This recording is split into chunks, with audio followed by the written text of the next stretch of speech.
दोस्तों आज 1 जनवरी 2025 है, साल का पहला दिन है। तो साल के पहले दिन पर हमारे सभी व्यूवर्स को ढेर सारी बधाइयाँ, शुभकामनाएं। इस साल आप सभी लोग बहुत ही स्वस्थ रहें, मस्त रहें और तरक्की करें। इसी शुभकामना के साथ आज की वीडियो की शुरुआत करती हूँ।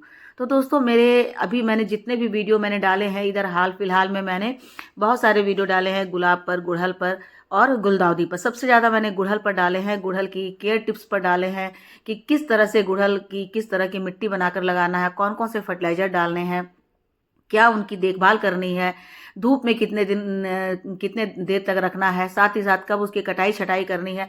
इन सब पर मैंने कई सारी वीडियो डाले हैं। दोस्तों यदि आपने नहीं देखा है तो आप ज़रूर मेरे चैनल पे सर्च करके देख लीजिए। आपको बहुत सारे ट्रिक्स मिलेंगे, बहुत अच्छी बातें मैंने बताई है, जानकारी वाली बताई है, जो कि आपके गुड़हल के प्लांट पर यदि फ्लावर नहीं आते हैं, वो खिल नहीं रहे हैं, उनकी कलियां छोटी हो गई है, पत्ते पीले हो गए हैं, विंटर में उनमें फ्लावरिंग नहीं हो रही है, तो इन सारे ट्रिक्स को अपना सकते हैं आप दोस्तों। और कहने का मतलब ये नहीं है कि मैंने जितने सारे फर्टिलाइजर बतलाए हैं सारे के सारे आप एक बार डाल दें। आप इनमें से कोई भी यूज़ कीजिए, हर 15 दिन पर यूज़ कीजिए। यदि आपके फ्लावर नहीं आते हैं तो प्लांट को स्वस्थ रखने के लिए, ढेर सारे फ्लावर लाने के लिए आप यही ट्रिक्स अपनाइए। तो उसके बाद देखेंगे कि जिस तरह से मेरे प्लांट कभी कलियों और फूलों से खाली नहीं होते हैं, उसी तरह से आपके प्लांट पर भी हमेशा लगातार फ्लावरिंग होते रहेंगे, कलियां बनती रहेगी। मेरे कुछ प्लांट तो ऐसे हैं जिनमें कलियां बनती रहती है, फ्लावर खिलते रहते हैं, पुराने फ्लावर स्पेंट हो जाते हैं, नई कलियां बनती है। और एक दो प्लांट ऐसा है जिसमें साइकिल चलता है, मतलब चक्र चलता है। एक बार ढेर सारी कलियां आती है, वो सारी कलियां धीरे धीरे करके खिलती है, सारे फ्लावर खिल जाते हैं। उसके बाद 10 दिन के बाद मेरा प्लांट शांत रहता है और फिर से उन पर ढेर सारी कलियां आनी शुरू हो जाती है।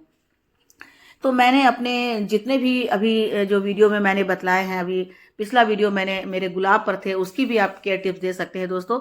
तो आज की वीडियो में भी मैं ऐसे ही कुछ केयर टिप्स लेकर आई हूँ, कुछ गुड़हल के लिए और कुछ मैंने गुलदाउदी के भी बतलाए हैं।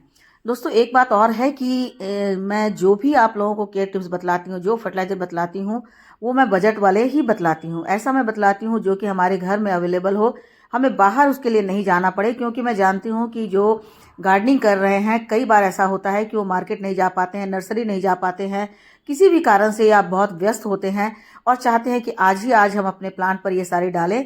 तो किस तरह से डाल सकते हैं? तो घर में यदि हमारे उपलब्ध होते हैं तो वो ज़्यादा अच्छे होते हैं। अब देखिए घर में क्या होता है कि ऑरेंज के छिलके होते हैं, प्याज के छिलके होते हैं, आलू के छिलके होते हैं, उन सब का यूज़ आप करें। अभी देखिए दोस्तों एक बहुत ही ज़रूरी बात मैं आपको बतलाना चाहती हूँ कि हम अपने पौधों पर, गुड़हल हो चाहे गुलदाउदी हो चाहे गुलाब हो, हम उन्हें डेली पानी नहीं डालते हैं क्योंकि ये विंटर का दिन है। विंटर में जल्दी उनकी मिट्टी सूखती नहीं है तो हम उन्हें पानी नहीं डालते हैं। लेकिन तब क्या होता है कि धूप तो तेज़ हो रही है, हमारे यहाँ तो तेज़ धूप होती है, दिन में गर्मी होती है। तो इसके कारण क्या होता है कि हमारे जो पौधे के पत्ते होते हैं वो सूखने लगते हैं। तो अब उसको क्या होता है कि हम पानी नहीं डाल रहे हैं और वो पानी मॉइस्चर बना हुआ है, लेकिन पत्तों पर धूप पड़ने के कारण वो सूख रहे हैं। तो उसके कारण आपको क्या करना है कि आपको स्प्रे करना है। हमारे घर में ऑरेंज के छिलके होते हैं, विंटर में तो ऑरेंज बहुत ज़्यादा आते हैं। तो ऑरेंज जब आते हैं तो उनके छिलके या फिर प्याज के छिलके हैं या आलू के छिलके हैं, उनको आप पानी में सोख करके रख दें। उसका पानी निकाल कर, लिक्विड निकाल कर आप स्प्रे बॉटल में डाल करके उस सारे पानी पत्तों पर आप स्प्रे कर दें। इससे क्या होगा कि पत्तों पर एक नई जान आ जाएगी। पत्तों के ऊपर जो धूल गंदगी जमी है वो पूरी धुल जाएगी। वैसे तो हम जब वाटरिंग करते हैं तो हम सप्ताह में एक बार पाइप से पूरा पत्ते को धो देते हैं, लेकिन धूल उड़ने के कारण, क्योंकि जाड़े में जो धूल चलती है तो उसके कारण भी पत्तों पर धूल जम जाती है, तो हमारे जो पत्ते हैं वो ठीक ढंग से भोजन नहीं बना पाते हैं। तो आप स्प्रे बॉटल में खाली पानी मत लीजिए, सादा पानी मत लीजिए, उसमें ऑरेंज पील या अनियन पील या फिर एलोवेरा जेल का या फिर आलू के छिलके, जो भी आपको छिलके मिलते हैं जो आपके किचन में हो, उसको आप पानी में 24 घंटे सोख करके रख दीजिए। उसका पानी निकालिए और उसी पानी को आप स्प्रे करते हैं तो आपके पौधे को बहुत ज़्यादा बेनिफिट मिलता है। इसको डालने का रीज़न क्या है दोस्तों? एक तो है कि आप एक बार फर्टिलाइजर डाल दिए हैं तो आप फिर उसके 10 दिन या 15 दिन के बाद ही डालेंगे। लेकिन पत्तों के ऊपर यदि आप प्याज के छिलके या ऑरेंज के छिलके या एलोवेरा के का जेल, इसका लिक्विड बनाकर डालते हैं तो आपके प्लांट पर, पत्ते पर जो है वो अच्छे से फर्टिलाइजर मिल जाएगा, पोटेशियम मिल जाएगा, फास्फोरस मिल जाएगा, नाइट्रोजन मिल जाएगा। तो पत्ते उसे अच्छे से एब्जॉर्ब कर पाएंगे और उसके बाद आपके प्लांट की दोगुनी ताकत बढ़ जाएगी। तो मैं ऐसा ही करती हूँ, जब मैं देखती हूँ प्लांट गीला है, मैं उसमें फर्टिलाइजर नहीं डाल पाती हूँ, तो उसके बाद मैं क्या करती हूँ कि मैं एक स्प्रे बॉटल में भर करके और सारे पत्तों पर स्प्रे कर देती हूँ। इससे क्या होता है कि दोगुनी ताकत उन्हें मिल जाती है और उसके बाद हमारे प्लांट पर इस तरह से जो है भर भर करके बड़े बड़े सुंदर सुंदर फ्लावर खिलते हैं। तो देखिए, मैंने अभी आपको अपने नींबू के प्लांट भी दिखलाया। मेरे नींबू के प्लांट पर भी सालों भर नींबू फलता रहता है।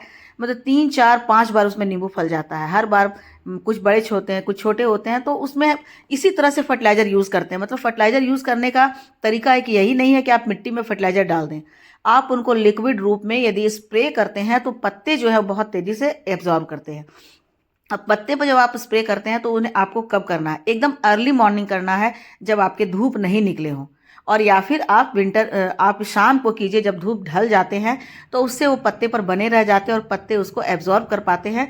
तो हमारे प्लांट को दोगुनी तरफ से, मतलब एक तो मिट्टी से मिल रहा है फर्टिलाइजर और दूसरा पत्तों से मिल रहा है। तीसरा इसका फायदा ये होता है कि पत्ते पर धूल, गंदगी, कीड़े मकोड़े जो भी होते हैं वो उसमें से साफ हो जाते हैं। तो हमारा प्लांट जो है बिल्कुल फ्रेश हो जाता है और फिर वो अच्छे से ग्रोथ कर पाता है। तो इसके कारण आप इस तरह से स्प्रे भी कर सकते हैं। दोस्तों, मैं आपको अपने सारे गुड़हल के प्लांट दिखलाती हूँ कि किस तरह से मेरे प्लांट पर ढेर सारी कलियां बनी रहती है। आपको दिख रहा है ना, ये एक चंद्रकांता गुड़हल है जो कि हर जगह नहीं मिलता है। तो इसमें भी देखिए आपको 50 कलियां दिखेगी और ये लगातार खिलते ही रहते हैं। छोटे छोटे से मेरे प्लांट है, चाहे वो गुलाब के प्लांट हो, चाहे वो गुलदाउदी के प्लांट हो, गुड़हल के प्लांट हो। ये कटिंग जो मैंने लगाई थी, मैं हर बार बतला देती हूँ कि देखिए इसमें कितनी ज़्यादा फ्लावरिंग हो रही है, जबकि ये देसी गुड़हल है। देसी गुड़हल में इसमें फ्लावरिंग बहुत कम हो जाती है, लेकिन कटिंग से लगे हुए हैं। और देखिए इसमें हर 4 ब्रांच है और चारों ब्रांच पर खिले हुए। ये छोटा सा मेरा प्लांट है जो कि 1 फीट का होगा, 1 से 1.5 फीट का, उसमें भी ढेर सारी कलियां बनी है। तो गुड़हल पर आपको क्या करना, जितने पत्ते पीले हो गए हैं उन पत्तों को आप निकालते जाइए। आपने वीडियो में देखा, मैं इन सारे पीले पत्तों को निकालती जा रही हूँ। साथ साथ जो फ्लावर हमारे खत्म हो चुके हैं, सूख चुके हैं, उनकी जो डंडियां बच जाती है उसको भी आप कट कर दीजिए, है ना। ये जो डंडी पीली पीली से दिख रही है उसको आप कट करते जाइए, पीले पत्तों को हटाते जाइए। तो आप देखेंगे कि तेजी से नए ग्रोथ उसमें निकलेंगे, है ना। नई नई उसमें शूट्स निकलेंगे और कलियां बनने लगेगी।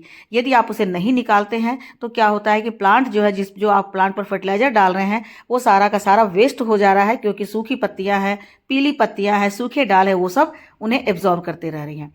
अब देखिए दोस्तों, गुलदाउदी पर क्या होता है। गुलदाउदी पर यदि आपने नवंबर में आप में फ्लावरिंग शुरू हो गई है तो अब दिसंबर एंड होने के बाद जनवरी में आते आते उसके जो फर्स्ट साइकिल का जो फ्लावर है वो धीरे धीरे अब सूखने लगता है। आपको ये लग रहा है कि ये खिला हुआ है तो इसे खिले रहने देते हैं, नहीं दोस्तों, उसे अब आप हटा दीजिए। जितने भी सूखे हुए फ्लावर हैं जो देख करके लग रहे हैं कि अब वो सूख रहे, देखिए मेरे कलेंचों पर भी कितने सारे फ्लावर हैं। एक वीडियो मैं कलेंचों पर भी बनाऊंगी, क्योंकि मैंने कटिंग से भी ढेर सारे कलेंचो तैयार कर लिए हैं। देसी भी है, हाइब्रिड भी है, सब पर फ्लावरिंग हो रही है। मेरे गुलाब के प्लांट पर देखिए कि कितनी सुंदर फ्लावरिंग हो रही है। बड़े बड़े से गुलाब है, पूरा हथेली भर के इतना बड़ा हो जाता है, कलियां हैं, ढेर सारे फ्लावर मेरे गुलाब में भी खिले हुए हैं, जो कि मैं आपको इस समय दिखला रही हूँ। तो इस समय क्या करना है, जितने भी, चाहे गुलाब हो, चाहे वो गुलदाउदी हो, चाहे वो गुड़हल हो, जो भी प्लांट आपको फ्लावर सूखा हुआ लग रहा है उसे आप जरूर कट कर दें और उसके जो पत्ते पीले हो रहे हैं, जो डालियां उसकी सूखी लग रही है, उसको आप हटा दें। तब आपके प्लांट पर बहुत अच्छी, मतलब नई ग्रोथ आएगी, है ना। नई ग्रोथ आएगी तभी नई ग्रोथ पर ही कलियां निकलेंगी। मैं हमेशा इसकी यही देखभाल करती हूँ। जितने भी मेरे सूखे हुए फ्लावर हैं, पीले पत्ते हैं, जो सूखी सूखी डंडियां हैं, उन सबको मैं कट करती रहती हूँ। इससे क्या होता है, जो नई कलियां बन रही है उस कलियों को बढ़ने के लिए एनर्जी मिलती है, ताकत मिलती है, तब जाकर फिर और नई कलियां उसमें निकलती है। अब ये देखिए प्लांट में, इसमें गुलदाउदी है, इसमें फूल जो है सूख गए हैं, ढेर सारे फ्लावर हैं, लेकिन सारे के सारे सूख रहे हैं। तो आप अभी लालच मत कीजिए कि इन सूखे हुए फ्लावर से हम बीज बनाएंगे। वो आप अप्रैल में करेंगे, क्योंकि अप्रैल तक ये खिलता है। अप्रैल मंथ में जाकर के आप इसका बीज रखिएगा। अभी आप इसको कट करके हटा दीजिए। मतलब आधे सूख गए हैं तो अब इसका कोई काम नहीं है। आधा सूखा हुआ है और आधा खिला हुआ है, ये हमारे प्लांट की एनर्जी को वेस्ट कर देगा और नई जो नीचे से कलियां बन रही है उन कलियों को बढ़ने का ये मौका नहीं देगा, क्योंकि एनर्जी ये बड़ा है। आप तो जानते हैं जो बड़े होते हैं वो ज़्यादा ले लेते हैं, जो छोटा होता है बेचारा कमज़ोर सा रहता है, वो कमज़ोर ही रह जाता है। अपनी ताकत के बल पे बड़े वाले ज़्यादा खाना खा जाते हैं। तो इस तरह से आप जितने भी आपके सूखे हुए फ्लावर दिख रहे हैं, आधे सूखे आधे खिले, उन सबको कट कर देंगे तो देखिए नीचे से कितनी सारी कलियां आ रही है। अब इन कलियों पर धूप भी मिलेगा, है ना, धूप लगेगा, क्योंकि फ्लावर के कारण एक तो ये ढके हुए थे तो इन्हें धूप नहीं मिल रही थी, और दूसरा इन्हें एनर्जी भी नहीं मिल रही थी, भोजन नहीं मिल रहा था। तो इस तरह से जब इनकी सारी डंडियों को काट देंगे, इन पर खिले हुए फूलों को काट देंगे, तो नीचे से जो कलियां बन रही है उन पर सूरज की डायरेक्ट किरणें पड़ेंगी, तो इन्हें एक नया जीवन मिल जाएगा और ये तेजी से ग्रोथ करेंगी। अब दूसरा काम क्या करना है, इनकी गुड़ाई करनी है ना। इनकी गुड़ाई अच्छे से कर दीजिए, नीचे की मिट्टी ऊपर आ जाएगी और ऊपर की मिट्टी जो है नीचे चली जाएगी। तो जो बहुत हेल्दी मिट्टी है, स्वस्थ मिट्टी है, सूखी मिट्टी है, वो जब नीचे चली जाएंगी तो नीचे के जड़ों को बहुत एनर्जी मिलेगी। जितने भी सूखे फ्लावर जो आपने काटे हैं उन सबको आप कंपोस्ट बिन में डाल दीजिए, आपका कंपोस्टिंग भी हो जाएगा। और यदि इससे कुछ प्लांट निकल आते हैं तो अच्छी बात है। देखिए मेरे प्लांट की जो मिट्टी है कितनी भुरभुरी है, एकदम हल्की मिट्टी है। अब इस पर क्या करना है, देखिए दोस्तों, ऑरेंज के छिलके जो हम फेंक देते हैं, ऑरेंज तो हम खाते हैं, जाड़े के दिनों में ऑरेंज बहुत मिलता है, मैं तो सालों भर ऑरेंज रखती हूँ और उनके पील को, उनके छिलके को इसी तरह से भिगो करके डब्बे में रख देती हूँ। मैं उसमें गुड़ भी डाल देती हूँ, जैसे एंजाइम बन जाता है, और कुछ को मैं प्लेन भी रखती हूँ। तो इसे मैंने प्लेन रखा है, एंजाइम मैंने अलग से बॉटल में बनाया हुआ है, और इसको मैं फुला करके पानी में डालकर रखी हुई हूँ। इसमें क्या होता है, इसमें विटामिन सी होता है या एंटीऑक्सीडेंट भी होता है। ठीक है दोस्तों, दो फायदे हैं। तो अब ये दोनों फायदे हमारे प्लांट को जब मिल जाते हैं, तो इसमें क्या होगा कि 1 चम्मच से 2 चम्मच आप इसका लिक्विड लीजिए, आधे लीटर पानी में इसको डाइल्यूट करके और प्लांट के मिट्टी में डाल दीजिए। इससे क्या होगा, प्लांट को विटामिन सी मिलेगा और विटामिन को एंटीऑक्सीडेंट मिलेगा, कीड़े मकोड़े नहीं लगेंगे, इसमें जो भी फंगस है, कीड़े हैं, उन सब का भी नाश होगा। और साथ ही साथ ये हमारे जो अर्थवर्म होते हैं, है ना, वर्मी वर्म होते हैं, उसको भी बढ़ाने में ये मदद करता है। आप यदि गुड़ का पानी डाल देते हैं तो जो अर्थवर्म होता है वो उसको खाता है। यदि आपके पास ये नहीं है, यदि फिटकरी है, एलम है, तो उसका 1 चुटकी, यानी उसको पाउडर बना लीजिए। पाउडर बनाने के बाद आप उसका 1 चुटकी डालेंगे तो वो भी हमारी मिट्टी को बहुत एसिडिक बनाता है। ये जो ऑरेंज के छिलके हैं वो हमारी मिट्टी को एसिडिक बनाता है, उसमें विटामिन सी होता है, एंटीऑक्सीडेंट होता है, और भी बहुत सारे फायदे हैं दोस्तों, जो कि आपको मैं पहले भी बता चुकी हूँ कि इसमें बहुत सारे ऐसे न्यूट्रिएंट होते हैं, माइक्रो न्यूट्रिएंट होते हैं, ऐसे न्यूट्रिशन होते हैं जो हमारी बैक्टीरिया को भी जनरेट करते हैं और हमारी मिट्टी को भी बहुत ही ज़्यादा स्वस्थ बनाते हैं। उसके बाद इसमें क्या डालना है दोस्तों, एक तो मैंने वो डाल दिया।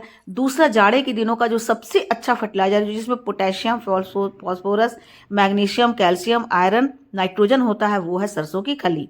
सरसों की खली में सबसे ज़्यादा पोटेशियम होता है, और साथ ही साथ इसमें मतलब ये एनपीके का तो है ही सोर्स, उसके अलावे भी इनमें बहुत सारे न्यूट्रिएंट्स होते हैं जो हमारे प्लांट के फ्लावर को खिलाने के लिए, चाहे वो गुड़हल हो, चाहे वो गुलदाउदी हो, उनको बहुत ही ये तेज़ी से बूस्ट करता है। यानी कि एक ग्रोथ प्रमोटर की तरह भी काम करता है, फ्लावर को बूस्ट करता है खिलने के लिए। तो उनके लिए पावरफुल एक जो ड्रिंक होता है वो हो जाता है। तो वो भी आप इसको डाल दीजिए, 1 चम्मच। मैं तो फुला कर रखती हूँ, और जब भी मुझे डालना होता है तो 1 चम्मच मैं 1 लीटर पानी में घोलती हूँ और उसे प्लांट में डाल देती हूँ। तो ये जो 3 चीज़ें मैंने आप लोगों को बतलाई है दोस्तों, ये तीनों चीज़ें घर में हमें फ्री की मिल जाती है। मतलब सरसों की खली तो हो सकता है कि आपको नर्सरी से लाना पड़े, या सरसों की खली नहीं है तो आप घर में जो आपके येलो या फिर रेड कलर के जो सरसों होते हैं उसको भी आप पीस करके और पानी में फुला कर रख सकते हैं। और जब 4 से 5 दिन ये फूल जाता है तो आप उसको पानी में डाइल्यूट करके और अपने पौधों में डालिए, जिससे कि पौधों को बहुत एनर्जी मिलती है, बहुत सारा पोटेशियम मिलेगा, जिससे कि इसी तरह से बड़े बड़े फ्लावर खिलेंगे। तो ये तो 3-4 चीज़ें दोस्तों। जैसे अब मैंने छिलके की बात बताई, वो छिलके भी हमारे घर में होते हैं, है ना, और इसके सरसों भी होते हैं, और साथ ही साथ हमारे घर में जो एलम होते हैं वो भी होते हैं, क्योंकि वो भी घर में यूज़ किया जाता है। और जितने भी इस तरह की सूखी डंडियाँ आप ज़रूर काट लीजिए, क्योंकि देख रहे हैं छोटे छोटे से कलियाँ निकल रही है, तो इन सारी डंडियों को काट देंगे तो इन कलियों को बढ़ने का एक नया मौका मिलेगा। तो इस तरह से आपके प्लांट पर फिर से फ्लावरिंग शुरू हो जाएगी। तो ठीक है दोस्तों, ये शेयरिंग आप लोगों को अच्छी लगी हो तो आप इसे ज़रूर अपनाएं, और मेरी शेयरिंग अच्छी लगती है तो लाइक, शेयर, कमेंट करें। मेरे चैनल पे नए हैं तो मुझे सब्सक्राइब कर लें। मिलती हूँ अगले वीडियो में फिर से एक नई जानकारी के साथ, एक नए टिप्स के साथ। तब तक मेरे साथ बने रहें और अपना ढेर सारा ख्याल रखें। Thank you.